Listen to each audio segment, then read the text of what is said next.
Pittsburgh Steelers fans, we are finally here and live. Welcome back to another episode of Steelers Stat Geek. We're sorry for those of you that have been waiting in the live chat for this to get going. It's very simple. I got everything set up a little bit later because of the breaking news, which we'll talk about in just a second. And then as we went to get things going, we had a microphone issue, had to do a reboot, and unfortunately that reboot took a very long time. But we are here. I'm Deputy Editor Dave Schofield from Behind the Steel Curtain, and with me, as always, luckily here, and you can hear him for now, my big brother, Rich. Rich, how are you? Hey, been doing well. So here we are, Steelers Stat Geek, where we've been practicing social distancing for quite a while now. Yes, we are. We are handling it as geekily as we can. So, I've been excited to get the show tonight. It's one of those things. I know last night's show, the Q&A that Brian and Tony did, and Jeff came in for part of it. Had a lot of people in the live chat. Everyone was ready and raring to go. People wanted to talk Steelers. And not only that, we have tons of Steelers news.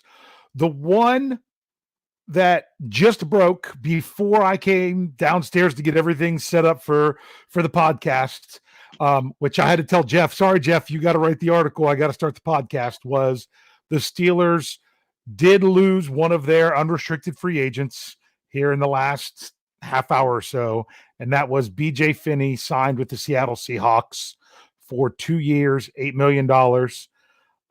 With that contract, I'd have liked to have kept him. Some people thought that might have been too much, but I thought the Steelers might have been clearing cap space in order to keep him rather than lose both Foster and Finney. But that's just where we are. We're going to get caught up on some of the news going on. Don't start, Rich. Don't start. We know how it was last week with Flip when we had Flip Fisher on as a guest. That every time he took a drink out of the yellow cup, we had people, let's just say, joining in on the live chat. So, which was a lot of fun. So, here they go already. So I don't even bring a cup to where I can even reach one, so that way it's not a temptation. If I don't have some water to drink, my voice would give out at this. So my voice is going to give out anyway, just because that's how it is.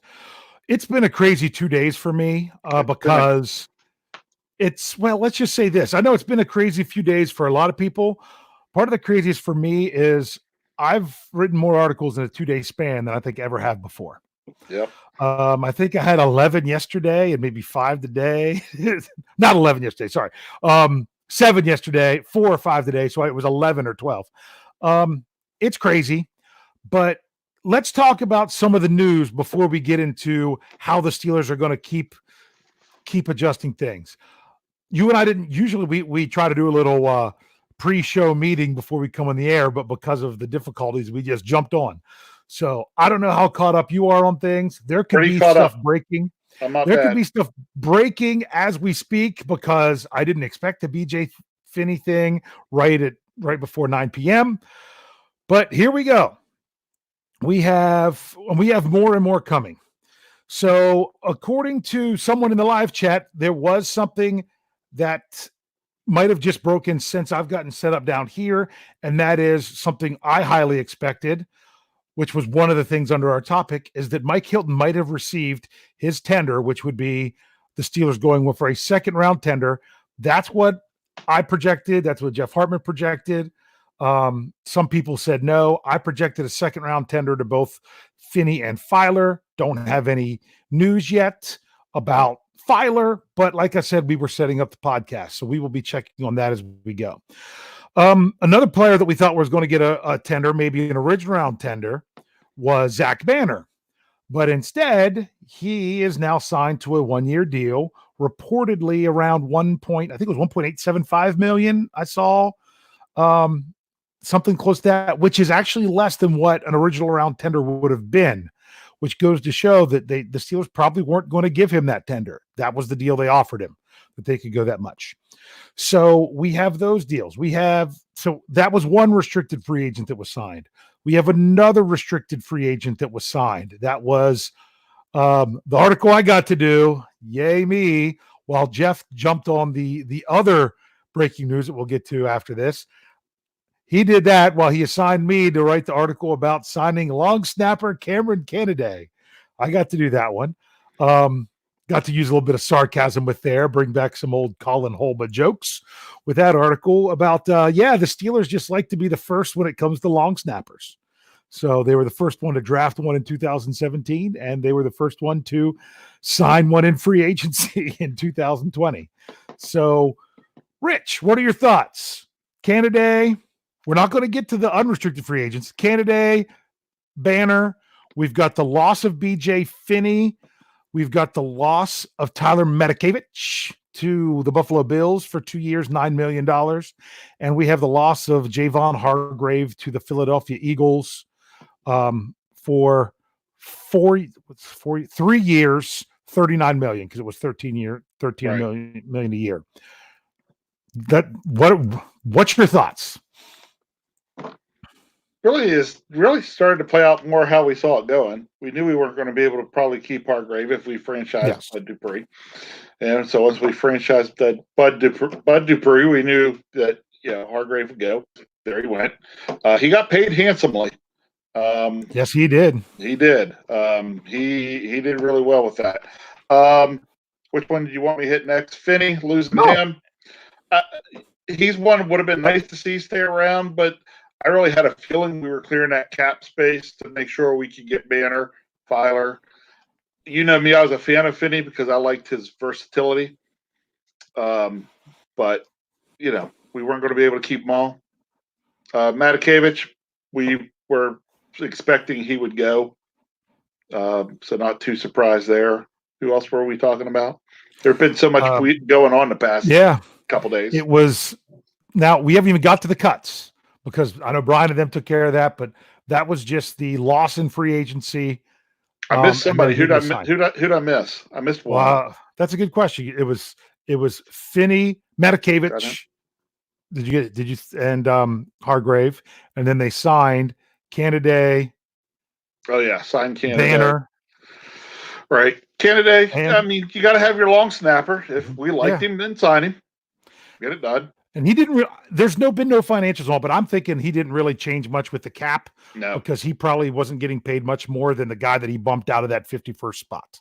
So, but let's go ahead and talk about the big one, the one people want to talk about, the one that Wes called several weeks ago. One that I'm like, I don't know if they'll do that. I'd like them to, but I don't know that they will. And what do you know? They did that. I get to bust out one of my favorite lines. Nobody asked you, Derek. Because of our great Subway commercials, we now have 2/3 of the Watt brothers signing. You do that. I just go Stone Cold Steve Austin. What? What? Yeah. So they signed Derek Watt, fullback Derek Watt, for it was an average of $3.75 million over 3 years. No, sorry, $3.25 million over 3 years, because it's $9.75 million overall. But I did some calculations. I threw them in the comments of Jeff's article. I put them out there on Twitter and in some replies. It's just speculation. It was just my pure guess. But I'm like, okay, let's say they do something like they do. I mean, I did some pure guess stuff with the article I did about Bud Dupree today, which we'll talk about maybe in a little bit. If not now, we'll talk about it on the Q&A. But if it's $3.75 million, I'm like, well, that first year is going to be lower because of the signing bonus. I say, let's do this. Let's say it's a $1 million base salary, a $4 million signing bonus. A $1 million base salary, a $3 million signing bonus. To basically pay him $4 million the first year, but that would only count $2 million towards the cap. Right. And then it would be like just under 4 the next 2 years. So like, I think 3.75 would it be for the following 2 years. That's kind of how I see it shaping up. I don't know if that's exactly how it's going to be, but that's just my guess. So that's that. Now, the other question you got to talk about. Well, first of all, let's not move on from that. What do you think? It's okay, but is that the writing on the wall about Rosie Nix? Yeah, a lot of people are saying that, and unfortunately, I love Roosevelt Nix. He's been I one of my love favorite Roosevelt Steelers. Nix too. I love the guy, especially because we got to see him block a punt in the game. Um, great special teams guy as well as good fullback, but he's really just had issues staying on the field. Yes. Here's some numbers for you. Here's some numbers. Okay. If they'll actually come up. There's one of them I have in my head, and another one that I was just going to bring up to verify. The number for Watt that I really like, this is Derek Watt, 64. Love the number 64. And that is in 4 seasons, he has appeared in 64 games. Yeah. He has not missed a game in his career. Where Roosevelt Nix, that number is his jersey number.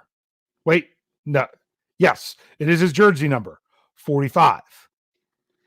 Okay, because he missed 5 games in 2016. I don't know if it was due to injury or if they just didn't play him.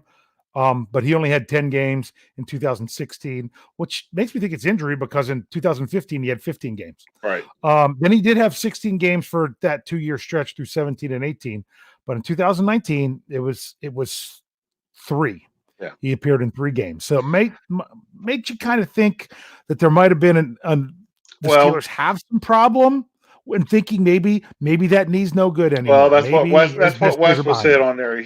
Wes was saying he has a feeling Nix's knee is shot, and I'm thinking that's probably there. The Steelers probably weren't willing to pay what they were going to have to pay for a guy with a knee like he's got. Exactly. That's tough because people say running backs get banged up. Man, fullbacks get banged up, and they don't even get to carry the ball. Right. Because they're basically getting the same collisions that running backs are, but they're the ones delivering the blow. But because you're saying it's not the same as offensive linemen because they're getting a run and start, unlike the offensive linemen that are pretty much right there. And they sometimes get the running start on the linebackers, but usually that's more of a zone blocking approach. We're not going to dive too deep into that. No good much.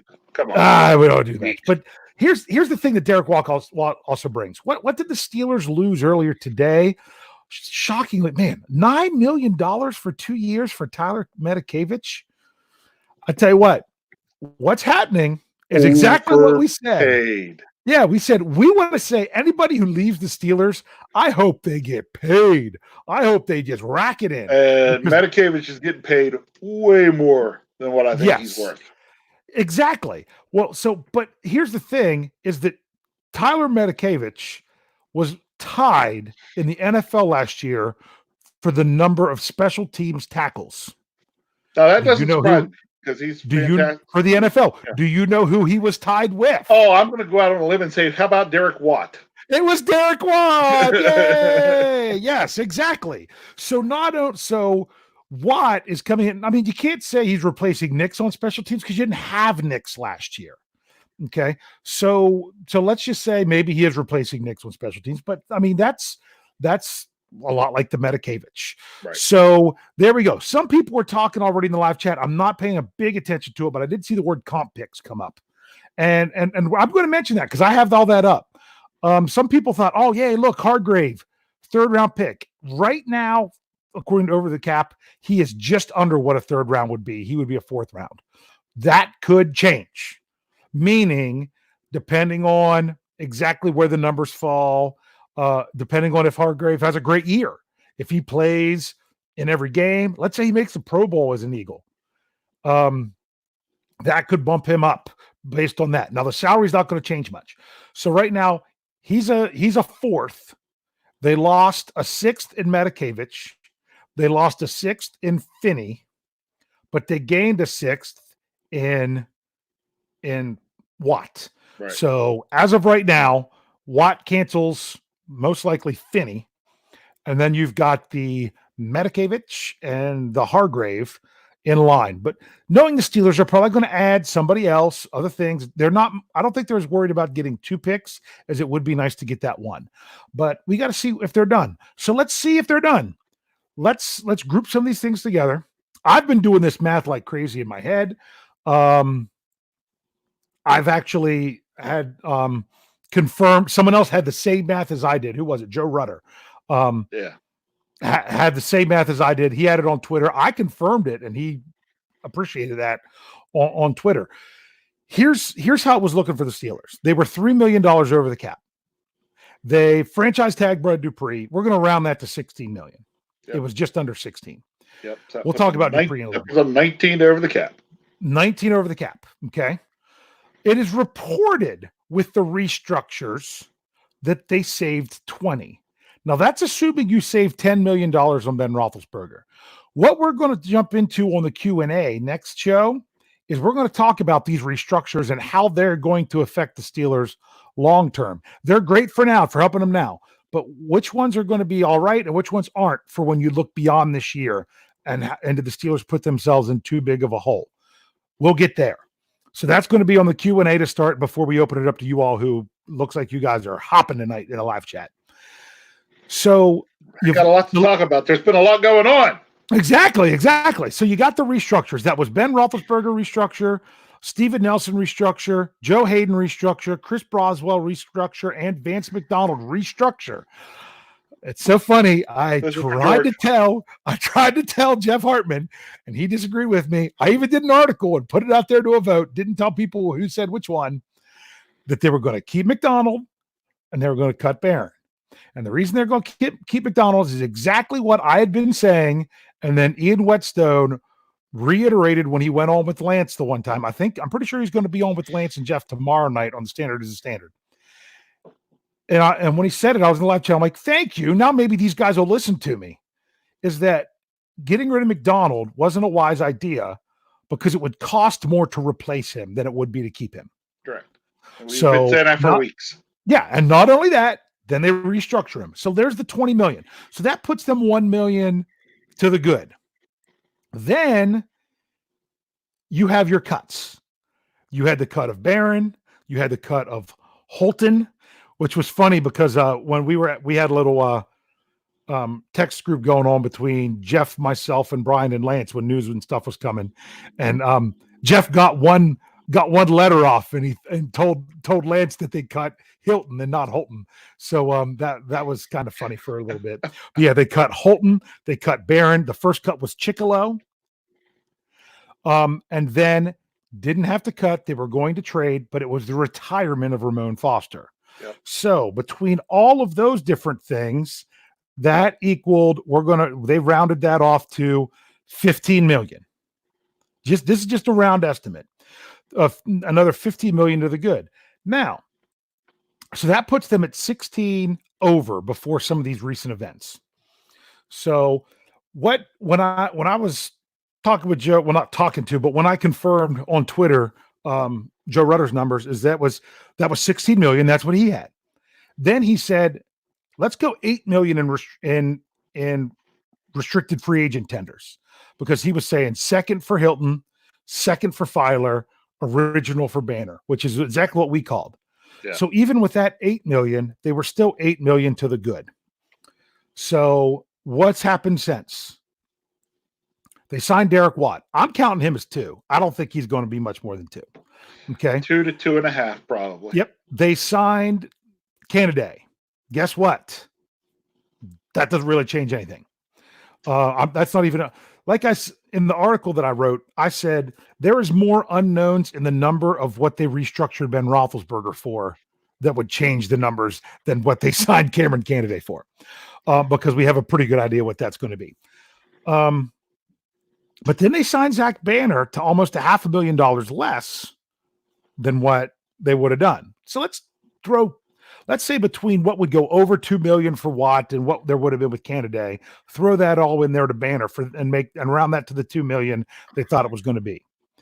So that means right now the Steelers, in my calculations, are 6 million under.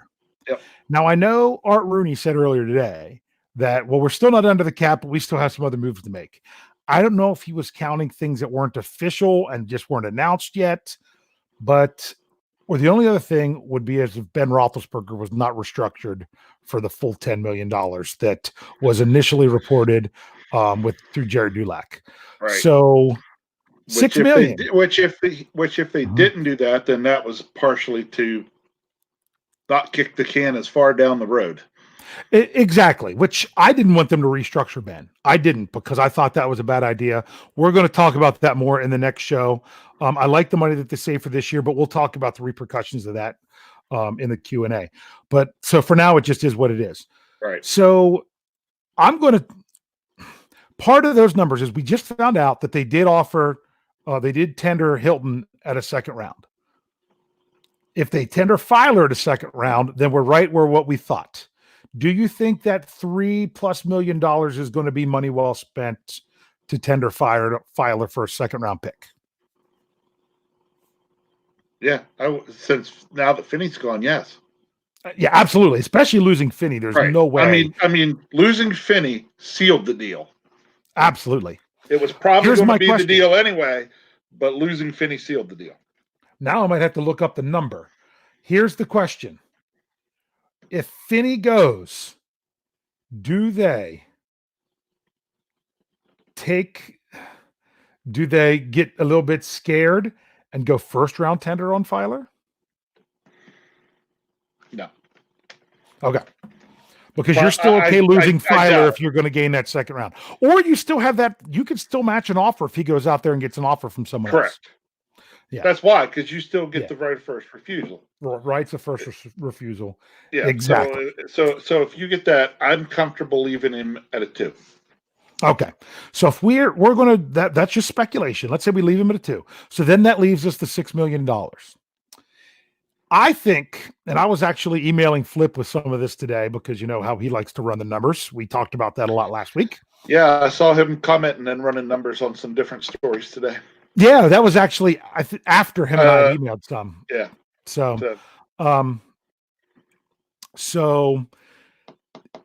for those of you bringing it up in the live chat, because I saw a couple people say it, yeah, it's not a question who was better between Filer and Finney. If Finney was better, Finney, they would have been the starting and not Filer. To me, I mean, like I said, I started a series last weekend, and I'm to run on the weekends of Pro Football Focus grades. How much can you trust them?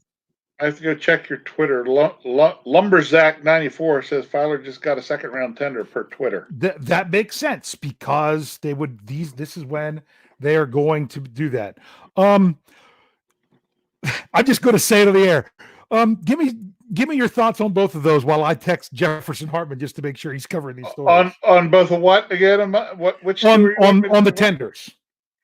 Oh, what on Filer and who? Hilton? Yes. Okay. As I said, Filer's the no-brainer, and I like him at 2. You don't bump him to 1, because you get that chance that if somebody offers him, you can either let him go for the second rounder or you can match the offer.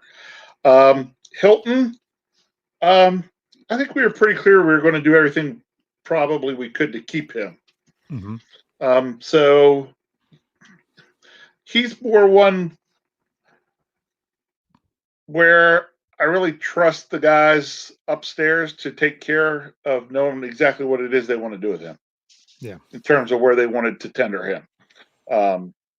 So I'm good. Do you think with the loss of both Foster and Finney, now granted, we know Filer could move into guard because he did it against the Rams. Yep. Do you think that shoots offensive line in the draft up the board?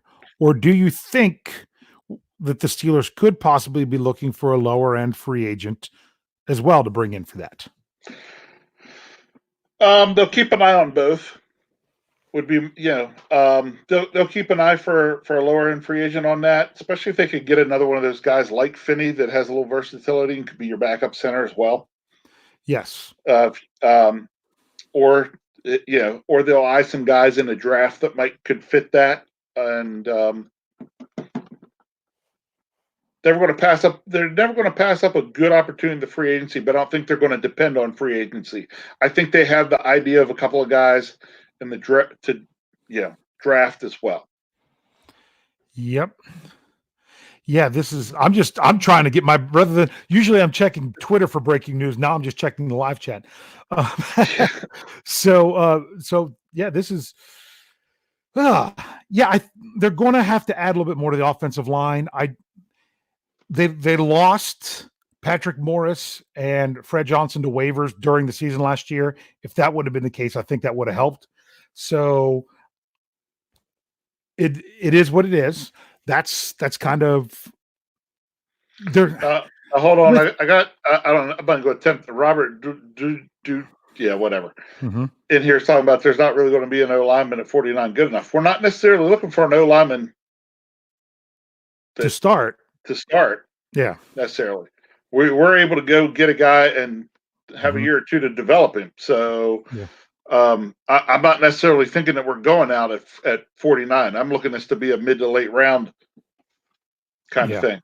I also wouldn't, if the right guy's there, I could see them, and I wouldn't be surprised if it's a tackle, because that's what seems to be has a lot more depth in this year's draft class. Right. So it could be that, and then Filer is officially a guard.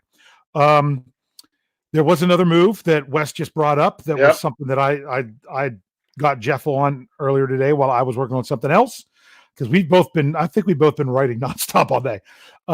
Was that they put Ryan Shazier on the reserve retired list. What that means is that the Steelers maintain his rights, and then they can still offer him other things with facilities and not really meaning not compensation. What am I trying to say? Between the facilities and medical and things of that sort through the Steelers. And I'm sure he's going to be around and just like last year. But they retain his rights, which means, hey, when he wants to play, he's back with us. Right. So I know some people were talking about the draft. I'm going to just mention briefly. I'm really tired about everyone screaming about running back and wide receiver at the top of the draft. I mean, those are actually two positions that the Steelers are deeper than anywhere else right now. And getting someone at that point isn't, unless they're going to be someone that automatically comes in at the top of your depth chart, I don't think it's worth it. And no one that they get at 49 is going to be. So that's why I'm like, I don't think that's the answer at all. And plus, people, like I say, a lot of times we're short-sighted. We forget that both our running back and wide receiver were Pro Bowlers the year before last. Not only that, Deontay Johnson looked really good last year coming on. So I think the Steelers will draft a wide receiver at some point. I don't even know if they'll even draft a running back. They may not. So, but that's just me. And I know that a lot of people disagree with that, but we'll see how that all plays out.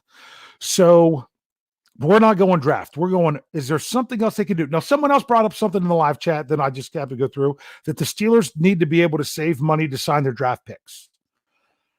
I've got an answer to that. And this was something I've put past Flip. That they have when are they going to start signing their draft class?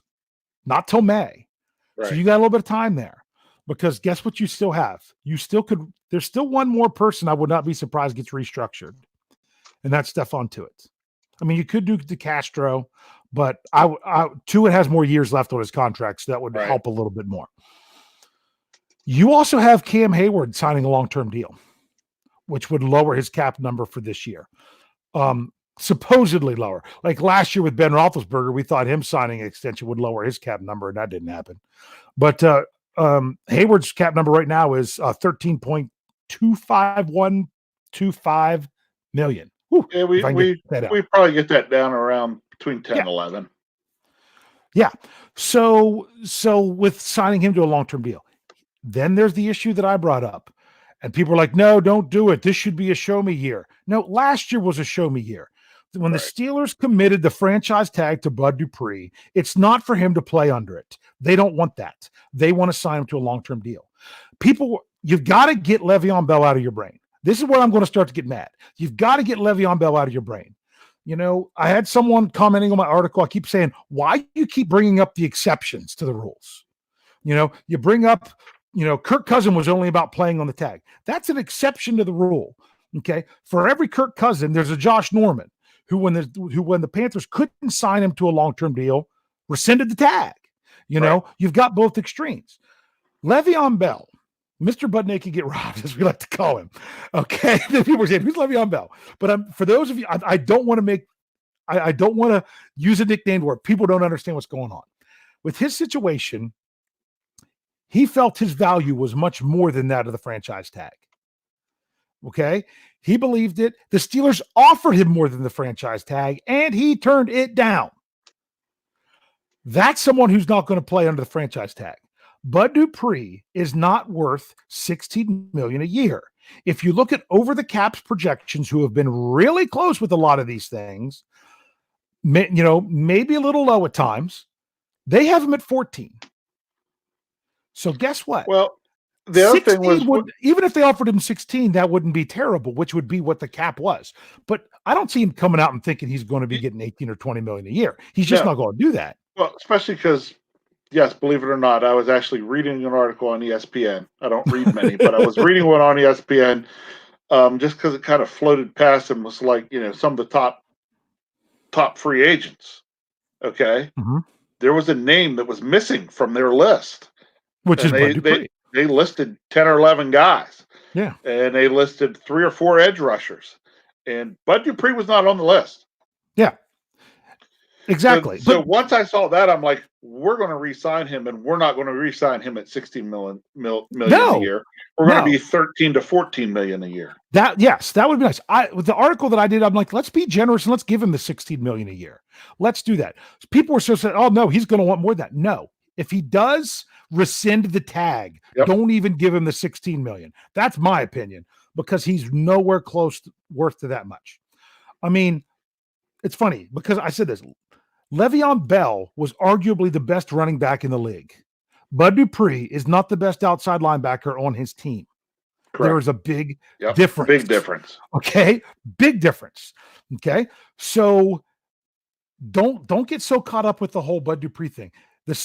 Kevin Colbert, his own words at the combine, if we use the franchise tag, it's going to be with the intent of signing the player to a long-term deal where they're not reaching free agency. I mean, part of the fact that Dupree is not worth more than the tag is why they use the non-exclusive tag on him, because they're not worried about that. You know what I'm saying? So go out there. If somebody wants to offer him even the same 16 million a year, take it and take the picks. Yeah, absolutely. I mean, honestly, if anybody offers Bud Dupree a deal under the non-exclusive, if I was the Steelers, I would just say, I mean, unless it's a 10 million or 12 million a year, see ya. Okay, we'll take 2 picks. I don't think that's going to happen. But I also think that the reason they use the non-exclusive tag is if his agent does want to talk to people, that's going to allow them to get a better idea of what he's worth on the market. Yep. And he's going to find out he's not worth that, and he's going to sign the deal.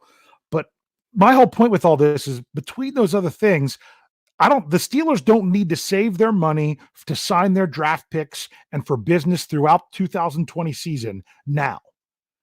You can still do that down the road with other things like that. So saying, well, the $6 million, that's got to go to the draft class. That's got to go to the draft class. No, it doesn't.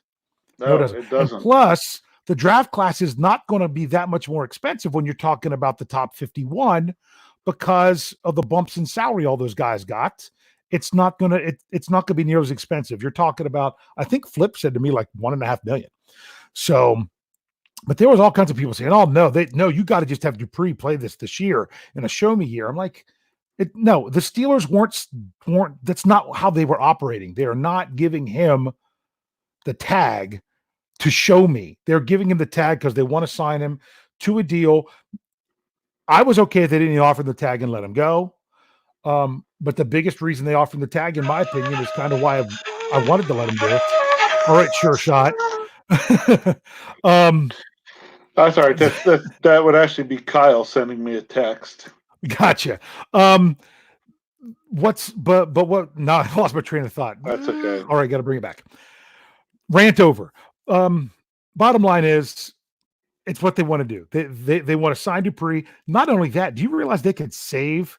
I mean, if they made that if they gave most of his contract that first year as a signing bonus, you're talking about going 10 million under the cap of what his number would have been. You're talking about getting his number down under 6.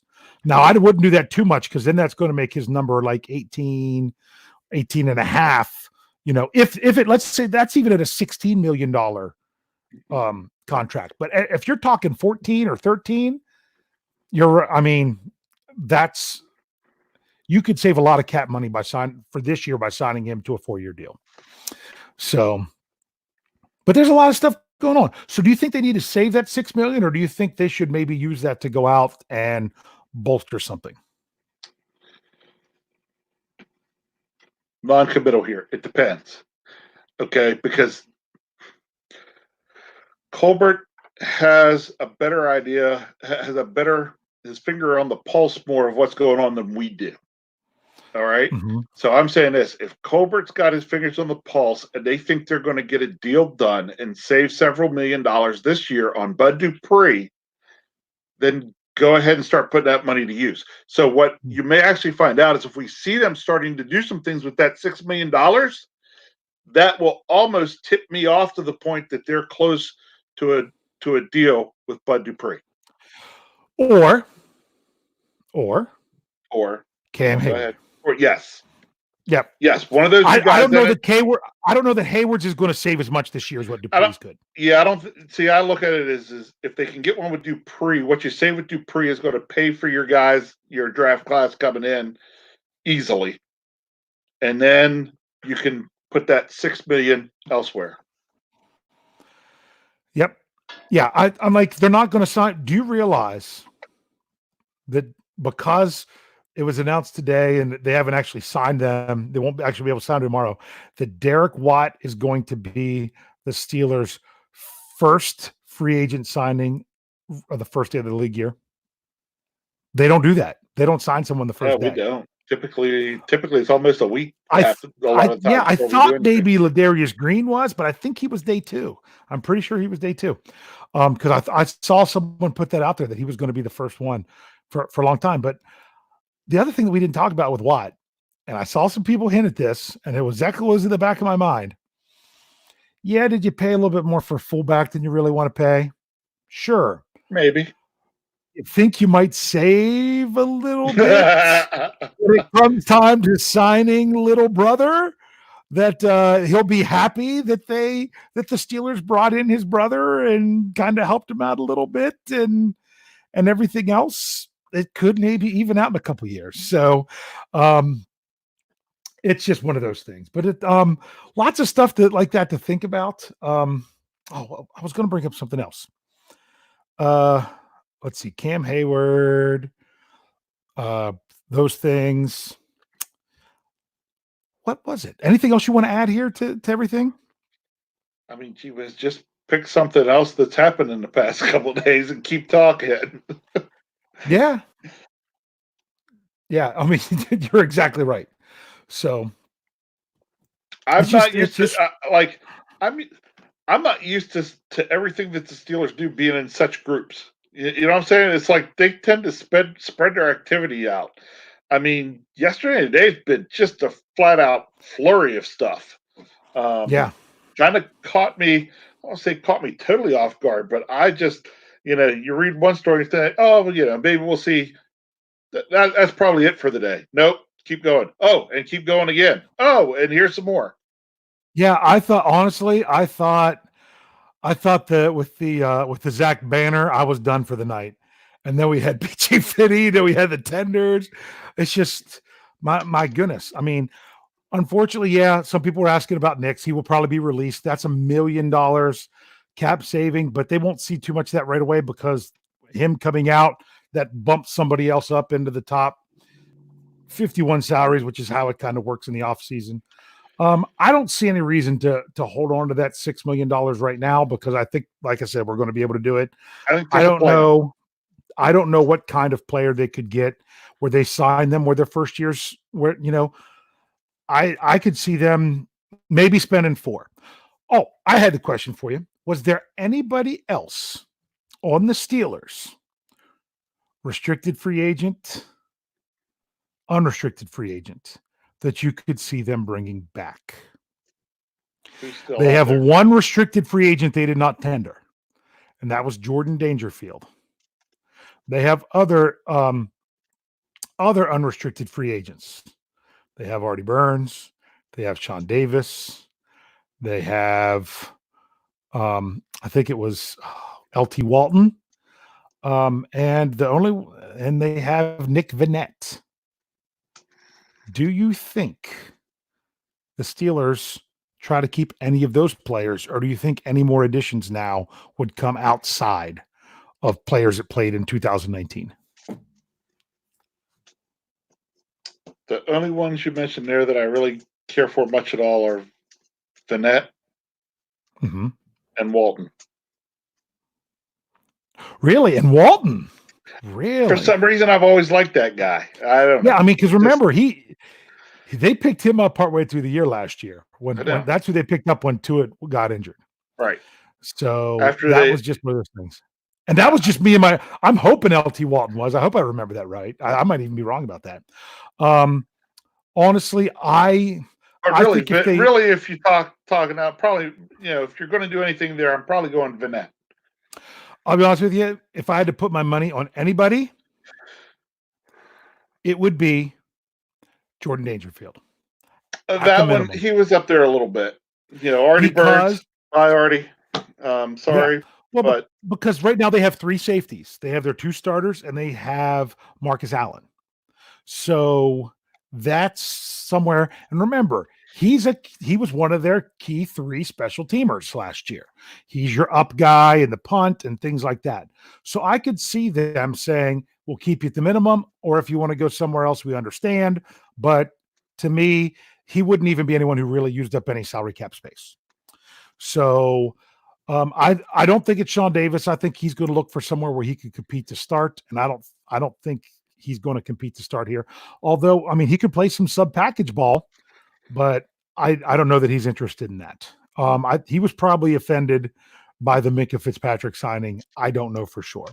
So I would like to see Vannett brought back, but I don't know how much he would cost. So we did get a super chat in here of someone who asked a question. A lot of times in this show, we don't always see the questions necessarily unless you use the super chat feature, which is done by typing in your comment, hitting the $sign, and donating any amount you want to the show, and we will bring up your comment for sure. But Snowman throws $2 into the tip jar. Thank you, Snowman, longtime listener. He says, free agent or draft an offensive lineman. Rich? We kind of hit that a little bit. I think Colbert's going to keep his eyes open for a specific kind of guy at a specific kind of deal in the free agent market. But if he doesn't get that, I have a feeling they got a couple guys they're eyeing up in the draft, late rounds. Gotcha. My answer to that, Snowman, is yes. Of course. That was even worse than my answer. What are you doing? No, I know. Honestly, I would not be shocked if they did both. I would not be shocked if they did both. If they found a lower tier free agent, not to come in and start, that would be for depth, and they also went into the draft. Yeah, that would surprise me as well. That's one of those things. So what's interesting is, I mean, all these numbers we know, they're speculation. I've confirmed these with a couple other sources, but they're all speculation. So that $6 million, it might only be $5 million. Who knows about the Derek Watt deal? But they are a little bit under. And it was just kind of fun to look at it. So we're going to wrap things up here. We're going to move on over to the other show, the Steelers Q&A. For those of you listening in podcasts, that's going to be available Wednesday afternoon. I know this show comes out Wednesday morning. It's been a crazy week with Steelers stuff. We didn't even mention the CBA getting signed. Just imagine what the Steelers could do if there was no CBA. Look at all those restructures. Look at that $20 million that they couldn't have touched. I know. That's why I tried to say to Brian Anthony Davis, they need this. They need this. Real quick, back to you. Were you a little surprised then with the new CBA that the cap number didn't hit 200? Absolutely, I was. I thought they shortchanged the cap a little bit. I thought they did too because of the minimum salaries bumping up $100,000 each. You know, it used to be all those guys, if you go to over the cap and look at the list, were all at 510,000. Now they're all at 610,000. When you had, 10 more players at $100,000 each, that's that's an extra million right there. I was really surprised it was not the 200 million. Yeah. Now, something else about the cap real quick before I bring up our super chat. People keep saying, "Oh, well, the cap is projected to go up like a lot next year, like either 20 or 30 million." There's a lot to worry about with next year because players might be a little bit apprehensive, and signing bonuses are not as part of a restructure is going to have to be changed, because if the NFL stays on schedule and goes to that 17th game in 2021, all base salaries will be 1/17th more. So if you got a player that's going to get more because of their base salary, when you go to restructure, you're going to have to look at that base salary to restructure because you don't want to look at the original one. I'm sure they're going to have all that calculated, but that's just something to remember. So if you're saying, the cap is jumping, the cap is going to take a big jump next year, but so are the salaries. They're all going to be roughly 1/17th more. So that's always something to remember. But for those of you saying about Dupree and paying him long-term, worried about being able to sign TJ Watt and Minkah Fitzpatrick, because I was dealing with that earlier. I don't know if anyone mentioned that in the live chat or not. Don't worry about those guys. Watt's got his 5th-year deal in 2021. Fitzpatrick has his 5th-year option in 2022. Both of those years, 2022 and 2023, because both of those years, unless he completely balls out, deserves an extension, Ben Roethlisberger's off the books. Right. And then you've got that money that you can use towards those guys. So our other super chat that we had here from Thanks Mean Joe, another longtime listener, throws $2 into the tip jar and says, trade into the first round or stand pat. What do you think? We already traded into the first round. It's called Minkah So we had a first round pick. So I'm saying we're standing pat. We're not doing anything to hop up. I think most likely they won't, because they've made these uncharacteristic moves for the Steelers recently. To think that they're going to do it again, I think is just too much. I think they stand pat, but like Jefferson Hartman, I keep saying Jefferson, like Jeff Hartman would say, if you think there's that one transcendent player that's going to really make a difference, go get him. Because I'm going to tease the Q&A a little bit. I had to argue with Jeff a little bit about the title. He wanted to use the words "win now" mode in the title. I don't agree with that. I don't think the Steelers are in win now mode. I think the Steelers are in a win always mode. And we'll talk about that on the Q&A. Anything else, Rich? Nope. Let's get to it then. Let's get to it. So for those of you that are joining us live on YouTube, we'll be back in just a few minutes. We should have all our mic issues worked out and everything. For those of you watching later on YouTube, you can go right from one to the other without waiting at all. And for those of you in podcast form, like we said, this should be available on Wednesday afternoon. But for all of you that are listening, make sure that if you want to help us out, make sure you're giving the thumbs up on YouTube. You're giving the good rating on the podcasts, and most importantly, make sure you're checking out behindthesteelcurtain.com, because we've been pouring our heart out the last few days, keeping you up to date on all this information, and it's all there for you in one place. I have one article from yesterday that actually Jeff did most of the writing of it, but I've had to do a lot of the work, and that is just constantly updating all the free agent signings. Yep. So it's there. You can go in. If you're someone who doesn't have Twitter that keeps up on these things, you can go into that article and you can go right down through all the tweets and see what they all were. So for Behind the Steel Curtain with Big Bro Sco, we'll be back at you with a couple minutes. Make sure you tune in, tell a friend, and subscribe. Thanks for geeking out with us.